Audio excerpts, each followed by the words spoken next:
Okay, perfect. We are now live. Welcome, everyone, to the Be More podcast, where we inspire you to be a little bit more of every role within the Salesforce ecosystem and beyond.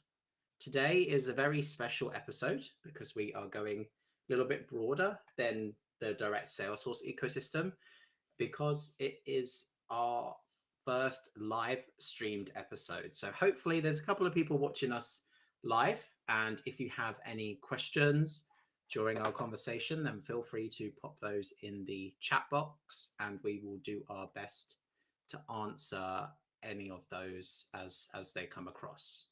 So for today's episode, we are talking about what it takes to be more Heroku Evangelist. And I'm joined today by Errol. So if you could start by introducing yourself to our audience, please. Yeah, great. Thanks. And thank you, Tom, for allowing me to come on and be the first live guest. It's quite an honor. I am Errol Schmidt. I'm the CEO of a company called Reinteractive, and we are a Heroku consulting partner for Salesforce. We're specialists in a programming language called Ruby on Rails, and we use Heroku to do that. Okay, awesome. So I'm at this point, I feel like I'm a little bit biased towards everything Salesforce, right? So break it down for me. What is Heroku as a platform? What can it offer? And Mhm. maybe explain a little bit for people like me in the audience that don't necessarily know what is Ruby on Rails. Yeah, absolutely. Well, let's start with Heroku. So Heroku is what we call platform as a service. So it's a place where you put your web applications to run. So if you're familiar with AWS or Azure or any of those sorts of platforms, Heroku is a type of that really. It actually sits on top of AWS, so it's built on AWS infrastructure underneath. But of course, it's a Salesforce product. It was acquired by Salesforce many years ago as an additional thing to be able to allow people to expand and extend what they're running in Salesforce. So the really cool thing about Heroku is it has a tool called Heroku Connect, which Hmm. allows us to match things that sit inside Salesforce, inside the core platform, to Heroku. So, for example, if you have, let's say, a contact, so that contact has first name, last name, email, phone number, etc. And you want to have those inside your web application. Maybe you want your users to be able to change their phone number or to see their name and so on when they log in. So Hmm. we use Heroku Connect to synchronize what sits inside Salesforce to our database inside Heroku, and then they will be synchronized together. We can update the phone number on the Heroku side and it'll update inside Salesforce or vice versa. And that gives us a lot of flexibility. And what it means is we can start to expose the data that we want to expose out of Salesforce in our Heroku application. And of course, Heroku can scale to as large as we like. It can scale up to millions and millions of users, or we can have it as a relatively small application that sits inside an organization and just Hmm. serves a bunch of employees inside a company. Yeah. Um, Okay. your second question was what's Ruby on Rails? So Ruby on Yes. Rails is a programming language that we use to implement all of that. So Ruby on Rails has been around, well, I want to say 15 years mainstream. It's been around a little bit longer than that, but around 15 years, which is as long as my company Reinteractive has been around. So yeah, it's a very, very popular language for larger enterprise businesses, and it's one of the bigger languages out there. It's one of the most used in that field. Okay, awesome. Well, thanks for that. I'm looking forward to diving in a little bit more. And I'm curious now, as we were talking, you just reminded me of something. Have you had a play with the trailhead badges that I think used to exist for Heroku? I'm pretty sure you could spin up a site and it had like a property search on it that was integrated with Salesforce. Have you played with any of those things?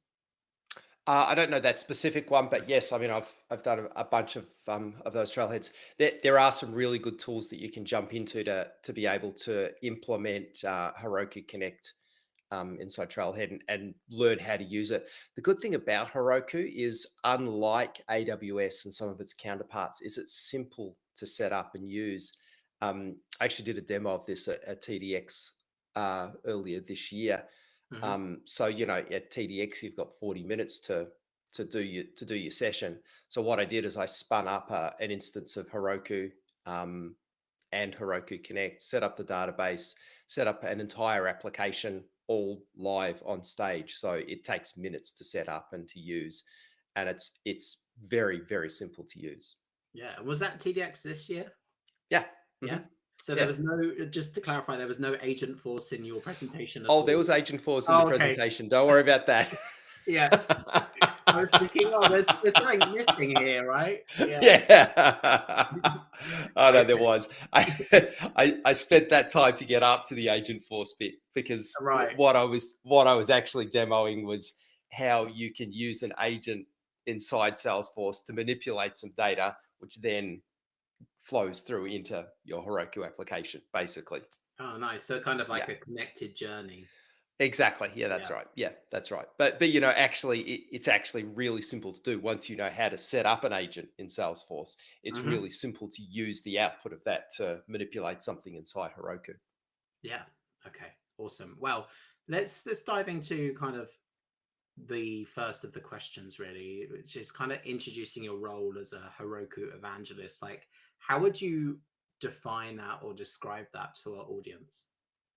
It's an interesting role actually because it's one that at Reinteractive we've taken on for a number of years. Heroku has not always been at the forefront of the Salesforce lineup. It's Hmm. taken a back seat for many, many years. Um, and because we have built our business around Heroku and Ruby on Rails, it's something we've always pushed. It's something we've always used. New app, new customer comes into Reinteractive, they go onto Heroku. It's that simple. So talking it up and understanding it and making sure my team are experts in Heroku has always been important.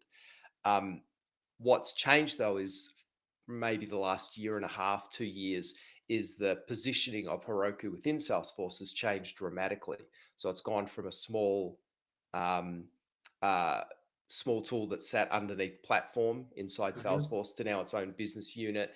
It's got a Right. very, very large team. So a massive marketing team. It's got a new technical team. Well, not new technical team, there's existing ones, but added Yeah. to, and new account executives across the world. So it's got a new position in the ecosystem, and that speaks to its future as part of what Salesforce would want to roll out for agents and AI. Now, I don't know exactly what that is and exactly what that Hmm. means for the future, except that Yeah. it plays a larger part than it does today. Okay. So, yeah. So, my position as an evangelist then is I get to be part of that journey and I get to talk that up. And, that becomes important to me. There's not a lot of Heroku partners around the world. Like it's a small group. When we go to partner meetings and partner Hmm. events, there's not a lot of people at them. So I get to, be at the front of that. I get to be able to influence and have discussions about the roadmap, and be in a position where I get to test and assist with that roadmap. So that's part of that journey. Okay. Awesome. And maybe just again, educating me really, uh, in terms of how it compares to the Salesforce ecosystem and MuleSoft and Slack and Tableau that have their own community programs. Is there an equivalent for Heroku and how is that structured? Yeah, there is, and it has its own group of partner managers, which is very useful. Mostly newer to the team, so I think Hmm. that's still being established. Building up that community and building up that side of things is still being established. Like it's not that easy to be part of a community where, in the area that I'm in, the region I'm in, which is APAC. I'm in Melbourne in Australia. That there aren't really other Heroku developers around. Like Right. I know of maybe two other companies in Australia that do it well as specialties. So it's not really something there's a big community around. When I go to events like to Dreamforce or to TDX, I see exactly the same people, and it's great to Mm. see them. But we haven't got the same community. I go to Slack events just in a comparison, and it's a Mm. very different feel. It's a very different vibe because we're just not quite there yet. Yeah. All right. Awesome. Yeah. Well, break it down for us then. Someone who kind of identifies as a Heroku evangelist, what type of other roles does that person work with? Like, is it similar to the roles that you would get in the Salesforce ecosystem, like architect, admin, developer? How do those types of things translate to the Heroku side of things?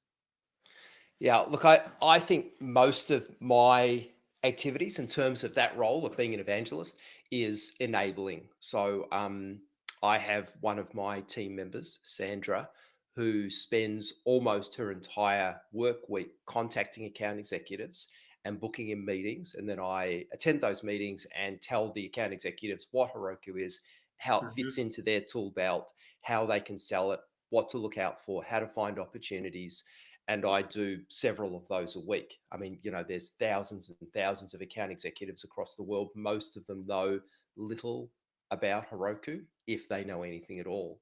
Like there's some that, have a few accounts and so on and will know about it, but there's very few. So I spend a lot of time doing that enablement and helping them to understand how does it fit into the current group of things that they might have to sell or might be looking out for. Um, and sometimes that results in business for me and sometimes it doesn't, but it helps, the bigger scheme of things. Mm. Okay. And in terms of the people that are kind of implementing the tool, what type of roles do you see on that side of the fence? Look, again, it's mostly the account executives. Like, sometimes we'll speak to Hmm. solution engineers and people like that, but it's mostly the account executives because they're the ones that are on the cold face. They're talking to the clients, they're Yeah. understanding the client's needs, doing the bulk of the discovery. And so they're the ones that are coming to me and saying, hey, I've got this problem that I need to solve. And, I think Heroku might be a fit for that. And then it's up to me to understand from them. From there, I usually go straight to a client and we'll have the discussion with them. What do they Hmm. need? How would that work? Are we actually talking about the right tool for them? Because I don't, I'm not interested in selling something that isn't necessary for them either.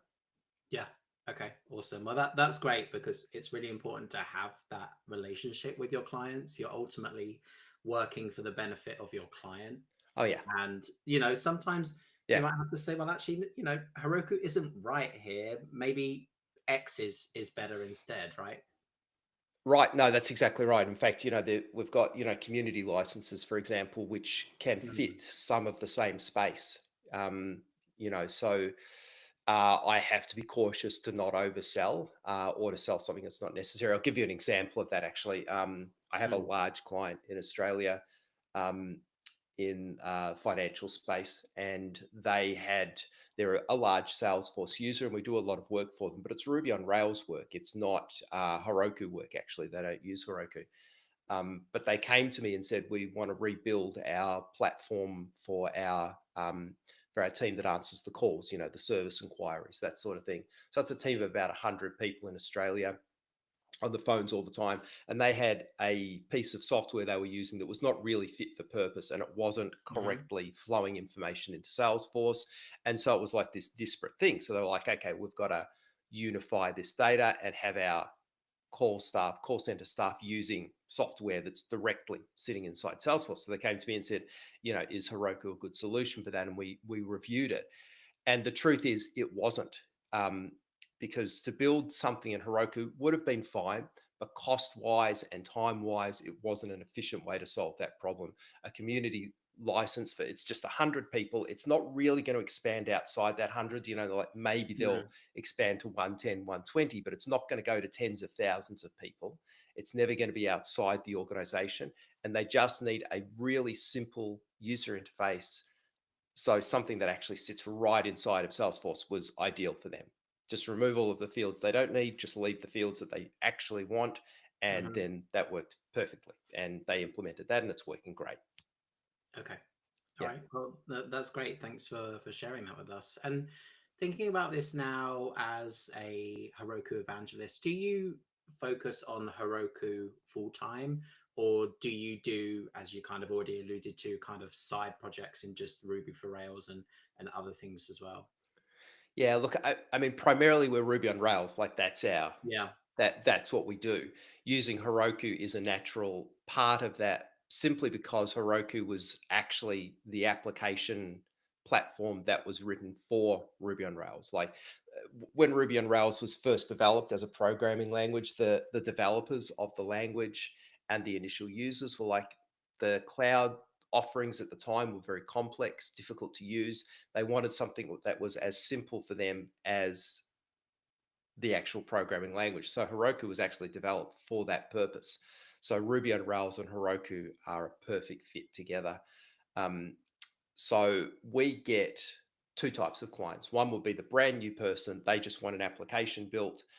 They might come through Salesforce and they might come through a different way. Absolutely every time we put them onto Heroku, that's the Yeah. platform we love. It's the easiest one to work with. We do often get, however, clients that are already using Ruby on Rails. They're a legacy type application. They've been around for 10 years or something, and they typically will either be on Heroku or they'll be on AWS. And so we have to deal with whatever we get when it comes Yeah. to that. So yes, we look after AWS clients as well. Yeah. Okay. Awesome. And now thinking about this, and I think we've touched on this a little bit already, but if there's somebody listening to this and they're feeling inspired, right? What tips, advice would you give to that person who's kind of looking to start out on their own Heroku journey? Yeah.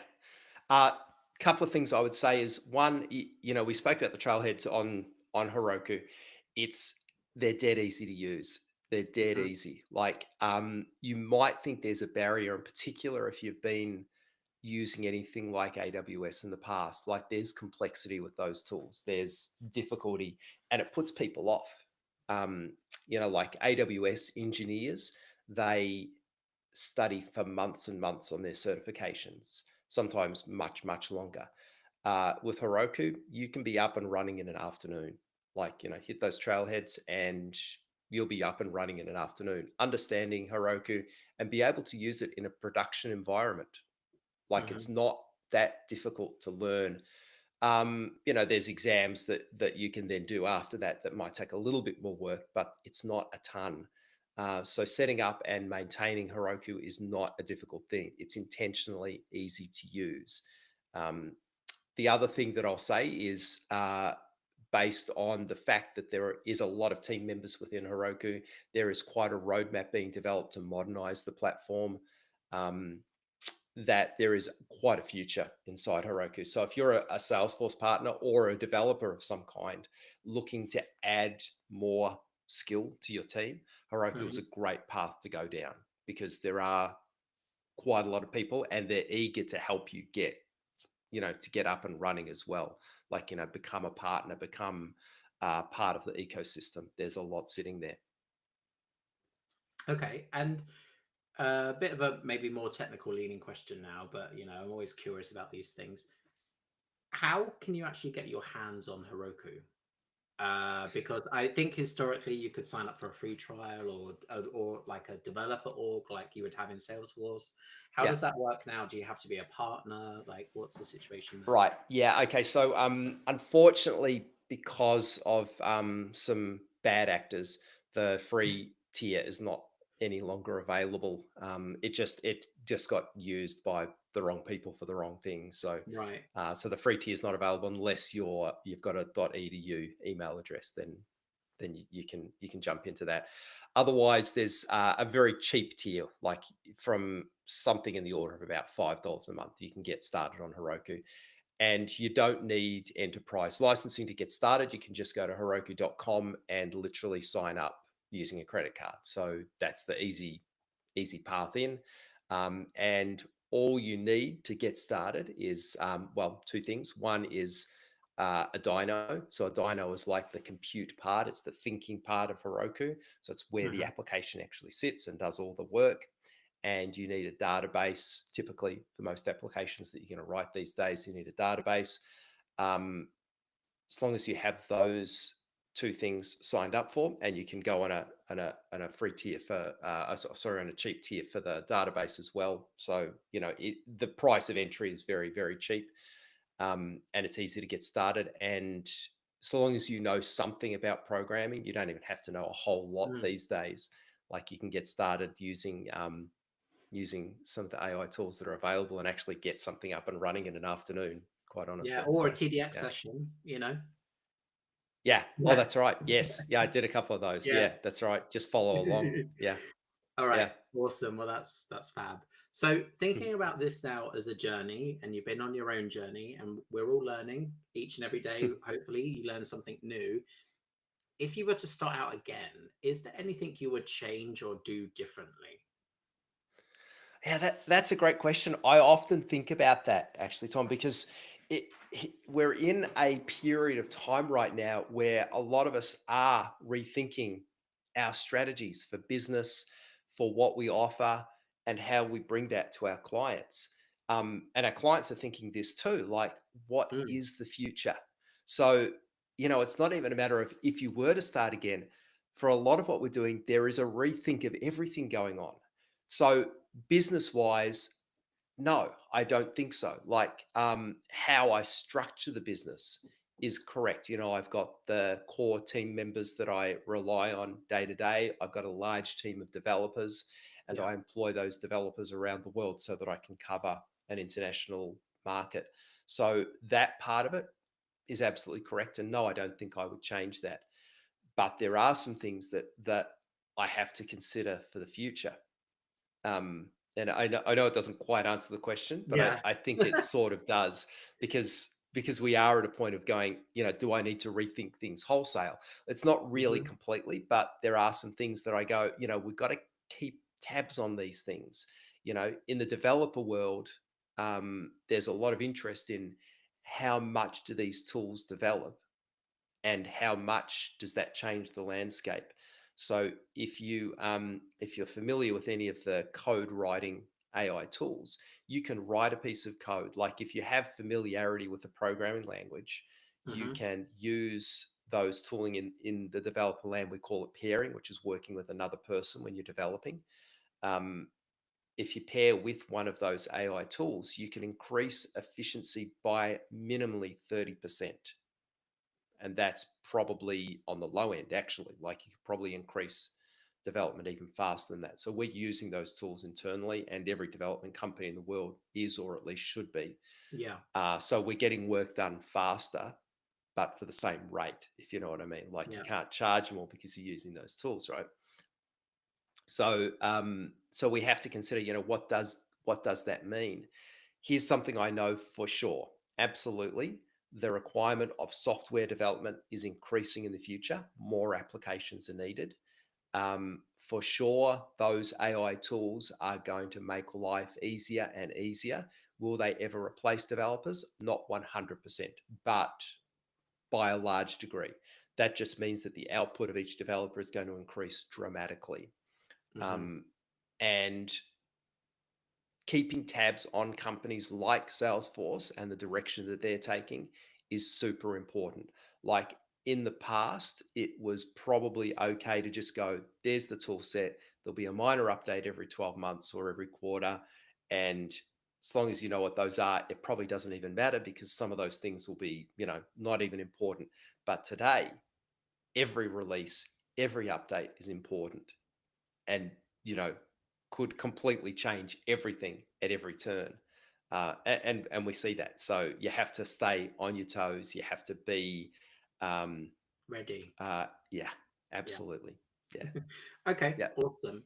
And thinking about this now, if you were to define skills or attributes of somebody that's kind of leaning towards being a Heroku evangelist, what kind of personality traits or behaviors would you use to describe that person, do you think?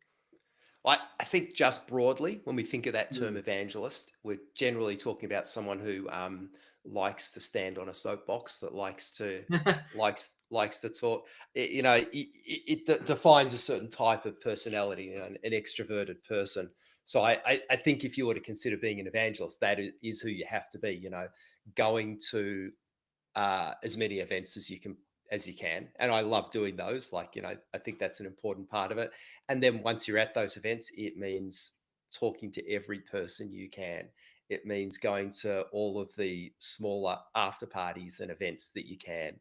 Hmm. um like, I love all of that, and I think it's really, really important. You have to love people. Like, you have to Yeah. like talking to people. So, like, in my role, I speak to a lot of developers, And developers like to sit behind a computer, and that's fine. They do it amazingly well. And it's not a skill that I particularly have. Like I can program, but I'm not a developer. You know what I mean? Because there's a point where I go, I don't want to sit behind my computer anymore. I want to talk to a real person. Yeah. So broadly talking about that term evangelist, all of those things, you have to be willing to jump um, on all of those channels in the world where people will listen, the social medias and the webinars and the podcasts and the live events and all of that sort of stuff, do all of Yeah. those. Specifically then when we're talking about a Heroku evangelist, well, I guess you have to know about Heroku. I guess you're going to have to know something Yeah. about that, and you're going to have to know about some programming that you can put into it, and you're going to have to know something about Salesforce as well, because obviously it's required to understand the ecosystem. Hmm. And something, I guess, Tom, that you would come across with every one of your guests is understanding Salesforce, the company as well. What is the philosophy of Salesforce, Hmm. understanding the community around Salesforce, which is extraordinary. For anybody that comes from other company ecosystems, to understand that Salesforce actually has real, genuine community is quite something. Do you know what I mean? I don't know, Tom, Yeah. if you've had to work with, I don't know, the Microsofts or the Adobes or anything like that. They have community for sure, and there'll be listeners telling right now thinking, oh, but I get it, but there is nothing quite like, I've got friends all over the world because of these events that I go to and because of my connections in this world, and it's something else. you know Mm. Maybe I'm not even describing it properly.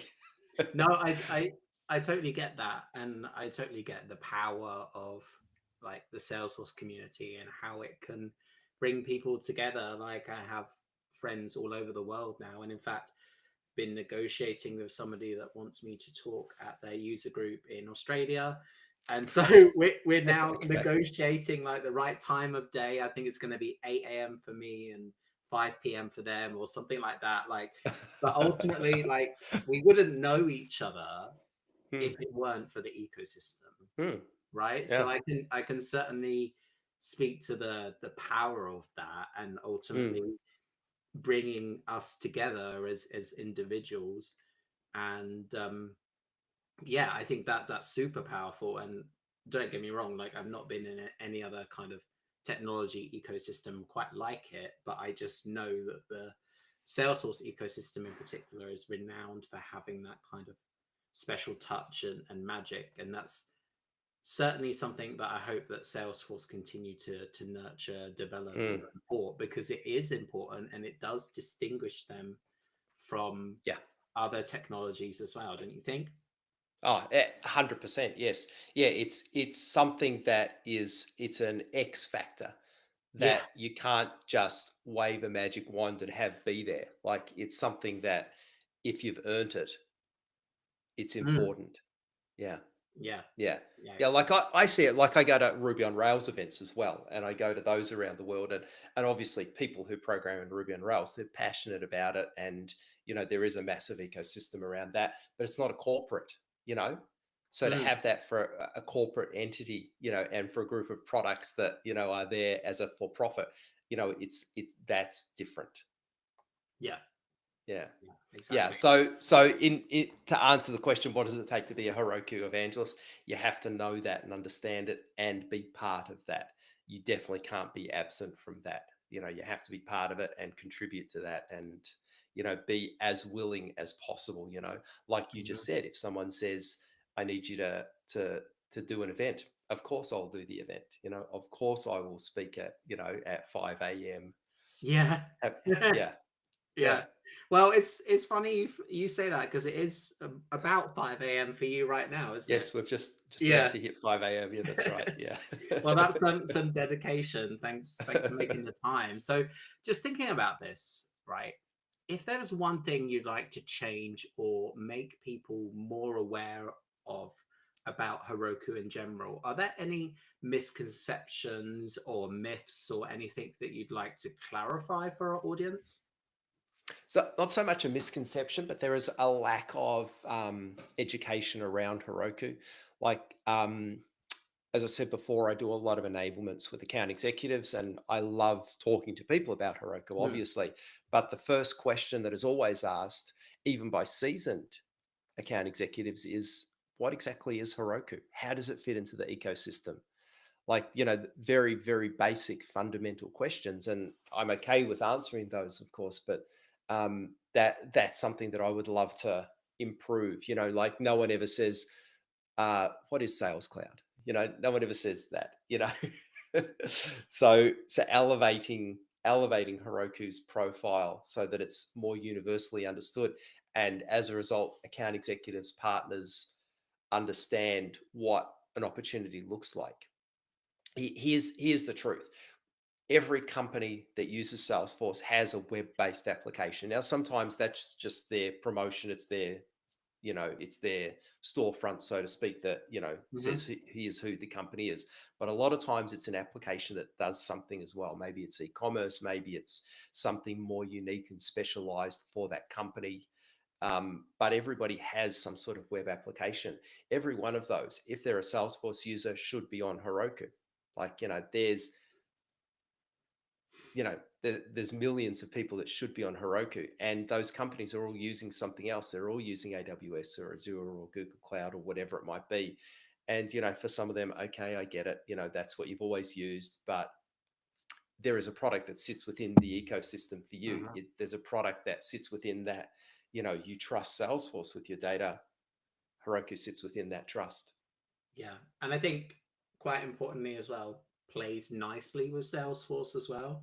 Like the ability That's to right. expose Yeah. like your contact information or whatever it is, and then Yeah. update that and then write that back to Salesforce kind of seamlessly, right? Right, right, exactly.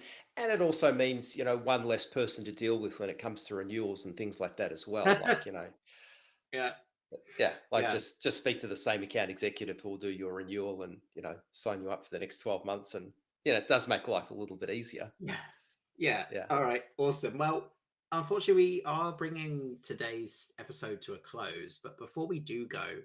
what's a way for people to connect with you? And do you have any particular pieces of content that will perhaps help somebody get started on their Heroku journey? Or do you know of any content out there that's like particularly good for this area of technology? Yeah, absolutely. I mean, the best ways to get onto me, you can go to our website, which is reinteractive.com. And we have a blog on there. There's a ton of articles on the subject of Heroku. We just published one yesterday on the next generation Heroku. So that's being modernized. There's a lot of information in there and a bunch of links as well, that'll help you understand what Heroku is and take you to all of the official Heroku websites on that as well. Okay. So that's a good way. Absolutely, you can get onto me on Twitter or X, as they say, at Yeah. Reinteractive, or yeah. So and there's also a contact form on the website as well, so you can get onto me that way as well. So yeah, Okay. All right, awesome. Well, thanks for your time today, and hopefully we will inspire some people tuning in to be more Heroku evangelists. So thanks again. yeah. Thanks a lot, Tom. Thank you.